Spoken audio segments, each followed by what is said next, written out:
finishes off in style. A magnificent strike into the crowd. வணக்கம் நண்பர்களே, welcome to my channel cocktail furious. So India versus England second test first day second session முடிஞ்சிருச்சு. Jaiswal completely இந்த session belongs to Jaiswal. ஒரு தரமான 100. இது இவரோட இரண்டாவது test 100. முதல் டெஸ்ட் 100 வெஸ்ட் இண்டீஸ்ல அடிச்சிருந்தாரு. இந்த டெஸ்ட் 100 அவருக்கு ரொம்பவே ஸ்பெஷலா இருக்கும். ஏன்னா ஆல்ரெடி இந்தியா ஒரு மேட்ச் தோத்துட்டாங்க அண்ட் செகண்ட் டெஸ்ட் மேட்ச் கண்டிப்பா இந்தியா வின் பண்ற ஒரு சிச்சுவேஷன்ல வந்து நிக்கிறாங்க. அதுல ஒரு நல்ல பிளாட் பிச் கிடைச்சது. அதை எப்படி நம்ம யூஸ் பண்றோன்றத வந்து பக்காவா ஜெய்ஸ்வால் காமிச்சாரு கம்பேர் டு அதர் பேட்ஸ்மேன். அதான் இங்க பெரிய பிரச்சனையே. அதாவது நல்ல பிளாட் ட்ராக், கில் செட் ஆகி விக்கெட்டை விட்டாரு அண்ட் ஷ்ரேயாஸ் ஐயரும் செட் ஆகி விக்கெட்டை விட்டாரு. பட் ஜெய்ஸ்வால் கிளியரா காமிச்சாரு இந்த விக்கெட்ல செட் ஆனா எப்படி விளையாடணும். Fantastic innings, 125 not out, still long way to go.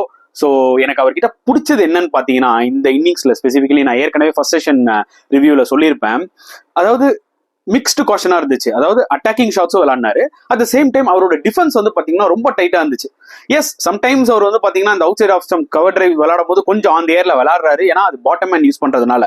But still இன்னும் எக்ஸ்பீரியன்ஸ் போக போக அதையும் கொஞ்சம் கவுண்டர் பண்ணுவார். But nevertheless it was a fantastic test இன்னிங்ஸ்ங்க. நான் அதை தான் சொல்லுவேன். ஒரு young player just like that ஒரு ஸ்வாஷ் பேக்லிங் இன்னிங்ஸ் மாதிரி விளையாட்டு போயிடலாம். பட் ரெஸ்பான்சிபிலிட்டி எடுத்து, அதாவது கேப்டன் அவுட் ஆயிட்டார் ஒரு எண்ட்ல ரோஹித். பட் ஒரு எண்ட்ல ரெஸ்பான்சிபிலிட்டி எடுத்து விளையாடுனது பாத்தீங்கன்னா ஹை கிளாஸ். ஏன்னா நல்லா நோட் பண்ணி பாருங்க, கில்லு ஐயர்லாம் வந்து நல்ல ஃபிளாட் ட்ராக் செட் ஆயிட்டு விக்கெட் விட்டு போயிட்டாங்க. பட் எஸ்எஸ்பி ஜெய்ஸ்வால் ஒரு யங்ஸ்டர் எப்படி ஒரு ஆப்பர்ச்சுனிட்டியை கிராப் பண்ணிக்கிட்டாருன்னு. ஸோ டெஃபினட்டா இது ஹியூஜ் இன்னிங்ஸ் இந்த டெஸ்ட் மேட்ச் பாயிண்ட் ஆஃப் வியூல. ஏன்னா விக்கெட் வந்து கம்ப்ளீட்லி பாண்டானா ஃபிளாட் விக்கெட்டு. ஸோ எவ்வளோக்கு எவ்வளோ இந்தியா ரன்ஸ் அடிக்கிறாங்களோ அவ்வளோக்கு எவ்வளோ நல்லது. ஏன்னா போக போக பிச்சு இன்னும் ஸ்லோவாகும். ஏன்னா இந்த பிச்சில் ரிசல்ட் வருமா அப்படின்னு நீங்க கேட்டீங்கனாலே வந்து பாத்தீங்கன்னா லைட்டா டவுட் வந்துருச்சு. ஏன்னா அந்த அளவுக்கு விக்கெட் ஃபிளாட்டா இருக்கு. ஸோ முடிஞ்ச வரைக்கும் இந்தியா வந்து டாஸ் வின் பண்ண அந்த அட்வான்டேஜை எவ்வளோக்கு எவ்வளோ மேல எடுக்க முடியுமோ எடுக்கணும் ரன்ஸ். இல்லைன்னா திருப்பி நம்மளுக்கே வந்து அது பேக் ஃபயர் ஆகும். அண்ட் இந்தியா இந்த மேட்ச் வந்து இங்கிலாந்து வந்து டிரானா கண்டிப்பா எடுத்துப்பாங்க. பட் இந்தியா பொறுத்த வரைக்கும் இந்த மேட்ச் எப்படியா வின் பண்ணணும். ஸோ அதுக்கு இந்தியா தான் புஷ் பண்ணணும். புரியுதா உங்களுக்கு? ஸ்டோக்ஸ் வந்து எனக்கு டிரானாலும் ஓகே, நான் வின்னுக்காக தான் விளையாடுவேன்.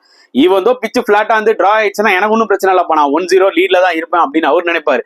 பட் இந்தியா பொறுத்த வரைக்கும் பாத்தீங்கன்னா இந்த மேட்ச் வின் பண்ணணும். ஸோ டெஃபினட்டா ஜெய்ஸ்வாலோட இன்னிங்ஸ் ரொம்ப ரொம்ப குரூஷியல். இன்னுமே ஃபர்தர் அவர் ஒரு பெரிய டபுள் செஞ்சுரி அடிக்கணும். அப்பதான் இந்தியா வந்து பாத்தீங்கன்னா நல்ல பொசிஷனுக்கு போவாங்க. எஸ், ஸோ ஃபர்ஸ்ட் செஷன்ல 103 for 2 இருந்தாங்க. அண்ட் செஷன் ஸ்டார்ட் ஆனோடனே வந்து பாத்தீங்கன்னா ஒரு நல்ல பார்ட்னர்ஷிப் பில்ட் ஆயிட்டே இருந்துச்சு between Jaiswal and Shreyas Iyer. Okay, Iyer வந்து இப்பதான் செட் ஆறா இருப்பா, நல்லா ஃபிளாட் விக்கெட். ஓகே, என்னதான் பவுன்சர் டாக்டிக்ஸ் வச்சாலும் எல்லாம் பண்ணாலும் அவர் வந்து பாத்தீங்கன்னா ஓரளவுக்கு செட்டில்ட் ஆன மாதிரி தெரிஞ்சுது. அப்பதான் ஹார்ட்லி ஓவர்ல ஒரு 4 அடிச்சாரு. ரைட், ஓகே, இன்னைக்கு இந்த மனுஷன் கொஞ்சம் அடிப்பாரு போல இருக்கு, செட் ஆயிட்டா அப்படின்னு நினைக்கிறதுக்குள்ள தேவையில்லாத ஒரு கட் ஷாட். அந்த பால் கட்டிக்கே இல்லை, டூ க்ளோஸ். என்ன சொல்றது, பாட்டம் ஏஜ் பட்டு ஃபென்டாஸ்டிக் கேட்ச் பென் ஃபோக்ஸ். ஆக்சுவலா அவருக்கு நிஜமா அப்ரிசியேஷன் கொடுக்கணும். அதாவது போலருக்கு விட விக்கெட் கீப்பருக்கு தான் இந்த wicket actually, to be very honest. ஏன்னா எவ்வளோக்கு எவ்வளோ நீங்க லோவா வச்சுக்கணும் க்ளவுஸ்ன்றதை பாருங்க, நல்லா பாத்துக்கோங்க. அவர் கட் ஆடும் போது கீப்பர் வந்து இப்படி குனிஞ்சிட்டு இப்படி ஏறுவாங்க. ஏறிட்டு திருப்பி டக்குன்னு லோல போயிட்டு அந்த கேட்ச் எடுத்தது வந்து பாத்தீங்கன்னா ஃபென்டாஸ்டிக் விக்கெட் கீப்பிங். ஆக்சுவலா அது கிரெடிட் கொடுத்தே ஆகணும். அந்த விக்கெட் வந்து பென் ஃபோக்ஸுக்கு தான், ஹார்ட்லியை விட. But Shreyas Iyer one second ஒரு நல்ல ஆப்பர்ச்சுனிட்டியை விட்டுட்டாரு. சரி, நான் என்ன சொல்ல வரேன்னா, இவங்க இந்த மாதிரி ஃபிளாட் ட்ராக்ஸ்ல ஆடிட்டு அதுக்கப்புறம் ஸ்பின் ட்ராக்ல ஆடிட்டு அவே கண்டிஷன்ல போய் பவுன்ஸ் ட்ராக்ல ஆடிட்டு ஒரு பக்கா இந்தியா ஃபிளாட் விக்கெட் கிடைச்சதுன்னா எப்படி விளையாடுறதுன்னு தெரியாம போயிடுச்சு. ஆக்சுவலா கில்லுக்கு ஐயருக்குலாம் பார்க்கும்போது அப்படிதான் தெரியுது. நல்ல ஆப்பர்ச்சுனிட்டி வேஸ்ட் பண்ணிட்டாங்க. ரஜத் பட்டிதார் உள்ள கிரீஸ்ல வந்தாரு. இது அவரோட டெபியூட் மேட்ச். எவ்வளவு கான்பிடென்டா விளையாடுனாரு பாத்தீங்களா? இதை தான் நான் வந்து என்னோட பழைய வீடியோஸ்ல சொல்லியிருந்தேன். என்னன்னா, டொமஸ்டிக் கிரிக்கெட்டுக்கு வேல்யூ கொடுங்க. அட்லீஸ்ட் நம்மளோட ஹோம் கண்டிஷன்ஸ்ல விளையாடுறோம் பாத்தீங்களா டெஸ்ட் மேட்சஸ். விராட் கோலி, ரோஹித் சர்மாலாம் வந்து எக்ஸ்பீரியன்ஸ் பர்சன்ங்க. அதாவது 2 மேட்ச் அடிக்கலாம்னா 3வது 4வது மேட்ச் அடிப்பாங்க. அவங்க அந்த மாதிரி டைப் ஆஃப் பிளேயர்ஸ். நீங்க நம்பி அவங்களை வந்து கன்சிஸ்டன்டா வச்சுக்கலாம். அவங்களாம் லெஜெண்ட்ஸ். வேற மத்த யங்ஸ்டர்ஸ்லாம் ஒரு செட் ஆஃப் ஃபெயிலியர்ஸ் வந்துருச்சுன்னா டெஃபினட்டா அவங்க போய் டொமஸ்டிக் கிரிக்கெட்டை விளையாடிட்டு தான் உள்ள வரணும். நான் பேசுறது ஒன்லி அபவுட் டெஸ்ட் கிரிக்கெட். பாருங்க, ரஜத் பட்டிதார் வந்தாரு அண்டர் பிரஷர். ஏன்னா அப்பதான் வந்து விக்கெட் பூந்தது ஷ்ரேயாஸ் ஐயர். ஸ்டோக்ஸ் வழக்கம் போல ஃபீல்ட் எல்லாம் வந்து அக்ரெசிவா செட் பண்ணாரு புது பேட்ஸ்மேன்றதுனால. பட் எந்த அளவுக்கு காம்பாக்டா விளையாடினாரு பாருங்க. எஸ்பெஷலி அவரோட அந்த கவர் டிரைவ் சூப்பரா விளையாடுறாரு. அந்த ஒரு டொமஸ்டிக் பிளேயரா, ஒரு ஃபார்ம் உள்ள ஒரு டொமஸ்டிக் பிளேயரா அப்படின்ற மாதிரி தான் அவரை பார்த்தோன்னே தெரிஞ்சுது. அண்ட் ஹோப்ஃபுல்லி அவரும் வந்து பாத்தீங்கன்னா இன்னும் மேல அடிச்சு ஒரு செஞ்சுரி போடலாம்னு நினைக்கிறேன். இந்த ஒரு டெபியூ மேட்ச்லேயே செம்மையா இருக்கும். செஞ்சுரி போட்டாருன்னா அவரோட ஸ்பாட்டை அவர் தக்க வைக்க வாய்ப்புகள் நிறைய இருக்கு. ஏன்னா அங்க நம்ம ஸ்குவாட், நம்மளோட 11ல 2-3 பேர் வந்து சரியா விளையாடுறதே இல்லை. ஸோ இவர் ஒரு செஞ்சுரி போட்டாருன்னா டெஃபினட்டா அடுத்த டெஸ்ட் மேட்ச் லெவலில் வச்சுப்பாங்க. அண்ட் இவரோட டெக்னிக்கும் செமையா இருக்கு. எஸ், ஸோ இது எல்லாம் பேசிட்டோம். ஏன் நம்ம ஜெய்ஸ்வாலோட இன்னிங்ஸை பத்தி இன்னும் அதிகமா பேசலாம். அதே தான் நானும் இப்போ பேச போறேன். ஏன்னா ஜெய்ஸ்வாலோட இன்னிங்ஸை பத்தி பேசணும்னா நான் ஏற்கனவே சொன்ன மாதிரி தாங்க, அவர் த வே அவர் வந்து கவுண்டர் அட்டாக் பண்ணதும் the way அவர் வந்து பாத்தீங்கன்னா அந்த மெரிட் ஆஃப் த பால் ஆனதும் டஃப்பான பால்ஸ்க்குலாம் ஒரு டிஃபென்ஸ் விளாட்னதும் நிஜமாவே ரொம்ப மெச்சூர்டா இருந்துச்சு. அதுக்கு தான் அவரோட இன்னிங்ஸை பத்தி நான் பேசிக்கிட்டே இருக்கேன். ரொம்பவே நான் எக்ஸ்பெக்ட் பண்ணல. நான் என்ன நினைச்சேன்னா ஜெய்ஸ்வால்னா ஒரு லெஃப்ட் ஹேண்டர் சேவாக் அந்த இறங்கினா அடி தானே, அதெல்லாம் பார்க்கவே மாட்டேன். பட் இன்னைக்கு விளாட்னது one of the best innings of Jaiswal எவருன்னு தான் நான் சொல்லுவேன். அவர் டொமஸ்டிக் கிரிக்கெட்ல 200-160 அடிச்சிருக்காரு. நான் அந்த இன்னிங்ஸ்லாம் சிலதெல்லாம் நான் ஹைலைட்ஸும் பார்த்துருக்கேன் ஜியோ சினிமால. எல்லாமே அக்ரெசிவ் இன்னிங்ஸ் தான்.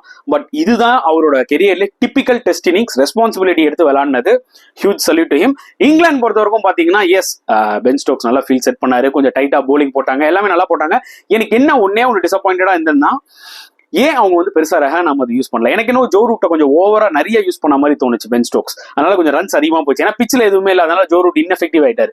வேற பஷீர் வந்து பாத்தீங்கன்னா என்னதான் பஷீர் அட்டாக் பண்ணாலும் அவரோட லைன் அண்ட் டிராஜெக்டரி ஃபென்டாஸ்டிக்கா இருக்கு. அதாவது 4th டே 5th டே எல்லாம் பஷீர் வேற லெவல்ல இருப்பாரு. அவ்வளவு ஈஸியா இப்போ விளாடுற மாதிரி விளாட முடியாது. பட் சின்ஸ் பிச் ஃபிளாட்டா இருக்கிறதுனால அவர் வந்து பிச் ஆஃப் த பால் கரெக்டா நீங்க போனீங்கன்னா ஆடிடலாம். பட் ஸ்டில் அவர் வந்து பாத்தீங்கன்னா அவரோட லைன் அண்ட் லென்த் வந்து சூப்பரா இருக்கு. வேற ஜோ ரூட் வந்து அந்த டிபிக்கல் ரேங்க் அந்த 4th டே 5th டே விக்கெட்ல அடிச்சு போடுவாங்க பாத்தீங்களா, அதுக்கு வேணா யூஸ் ஆவார் தவிர பிளாட் விக்கெட்ல ஜோ ரூட்டோட போலிங் எடுப்படல. ஏன்னா அது ஈஸியா இருந்தது பேட்ஸ்மேனுக்கு பேக் ஃபுட்ல போய் விளையாட. ரெஹான் அஹ்மத் இப்போ டீக்கு முன்னாடி ஒரு 2-3 ஓவர் போட்டாரு, சூப்பரா போட்டாரு. அவரை ஏன் இன்னும் கொஞ்சம் கொடுத்துருக்கலாம் அப்படின்ற மாதிரி தான் எனக்கு ஃபீல் ஆச்சு. அவரை ஏன் வந்து கொடுக்காம வச்சிருந்தாரு பென் ஸ்டோக்ஸ்ன்றதான் எனக்கு கொஞ்சம் ஒரு மாதிரி கன்ஃபியூஷன் ஆயிடுச்சு. ஹோப் அட்லீஸ்ட் லாஸ்ட் செஷன்ல ரெஹான் அஹ்மத் போடுவார்னு நினைக்கிறேன். ஏன்னா அவர் போட்ட அந்த 2 ஓவருமே சூப்பரா இருந்துச்சு. ஏன்னா அவருக்கும் ஒரு கான்ஃபிடன்ஸ் இருக்கும் ஆஸ் அ போலரா. அண்ட் ஹார்ட்லியும் வந்து பாத்தீங்கன்னா கொஞ்சம் ஆர்டினரியா தான் தெரிஞ்சாரு. ஏன்னா பிச்சு ரொம்ப பிளாட்டா இருந்துச்சு. முடிஞ்ச வரைக்கும் ரெவலேஷன்ஸ் எல்லாம் பயங்கரமா இருந்துச்சு. அந்த சீமை யூஸ் பண்ணி நல்லா போட்டாரு. பட் பிச்சில் பெருசா அவருக்கு ஹெல்ப் இல்லை. ஸோ ஆப்வியஸ்லி இந்தியன் பேட்ஸ்மேனால ஓரளவுக்கு அவரை விளையாட முடிஞ்சுது. த ஒன்லி பிளேயர், அதாவது பால் டு பால் விக்கெட் எடுக்கிற மாதிரி இருந்த ஒரே ஒரு போலர் யாருன்னு பாத்தீங்கன்னா ஜேம்ஸ் ஆண்டர்சன் தாங்க. அப்பா, இந்த மனுஷன் ஒரு 2-3 ஓவர் போட்டாலும் இல்ல, பால் டு பால் சர்வைவ் ஆயிடுங்களா அப்படின்ற மாதிரி இருக்கு.